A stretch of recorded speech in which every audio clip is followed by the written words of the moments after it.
just 5 months, kumita kami ng 25 million pesos para sa isang partner namin. Share ko sa iyo yung tatlong bagay na ginawa namin para ma-achieve yun. Sakto sa iyo ito kung plano mong mag-start ng business o kaya naman kung meron kang existing business ngayon.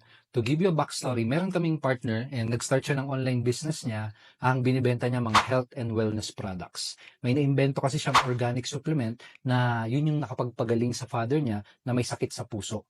So, ang goal niya, ma-share pa sa mas maraming tao yung supplement niya kasi gusto niyang makatulong sa mas maraming tao na meron ding health problems. So, ang ginawa niya, nag-invest siya ng milyon para ipamanufacture yung products na yun. Kaso nga lang, nung mag-start na silang magbenta, wala masyadong bumibili, no? Actually, stress, worried at umiiyak na siya kasi malapit nang ma-expire yung mga products na pinagawa niya. Nag-aalala siya kasi kapag hindi niya yung nabenta, napakalaki ng perang malulugi sa kanya. Million-million. So one time, napanood niya yung isa sa mga videos ko sa Facebook. So kumontak siya sa team namin. And sabi namin sa kanya, kaya namin siyang tulungan. Meron kasi kaming 3-step selling system na ginawa and yun yung ginagamit namin in our own business. So naging kapartner namin siya at pinagamit namin sa kanya yung system na na-create namin. After namin ipagamit sa kanya yung 3-step selling system, ang nangyari, mahigit 10,000 customers agad sa first 5 months pa lang. 25 million pesos sales agad sa first 5 months pa lang. So, ano yung 3-step selling system na yun? Ano yung meron dun sa 3-step selling na yun? Yun yung gusto kong i-share sa'yo ngayon. Step number 1 is making an irresistible offer.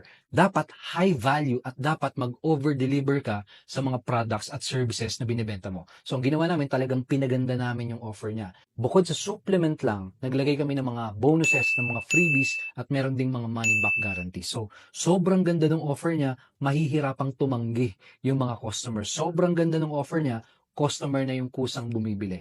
Step number 2 is automated selling system. Ginawa naming automated yung selling process niya. Ang goal namin doon, para umaga, hapon, gabi, may orders na papasok doon sa business namin. So gumawa kami ng website, gumawa kami ng webpage, gumawa din kami ng mga sales video. And then, yun yung nagbebenta ng products para sa amin. Most of the selling is fully automated. Step number 3, ang tawag namin dito ay profit boosters. So gumamit kami ng mga advanced selling strategy and ang purpose namin doon para mapataas namin yung sales at yung profit ng business, no? So for example, ng mga strategy na ginamit namin ay gumamit kami ng upselling. So kung familiar ka sa McDonald's, di ba?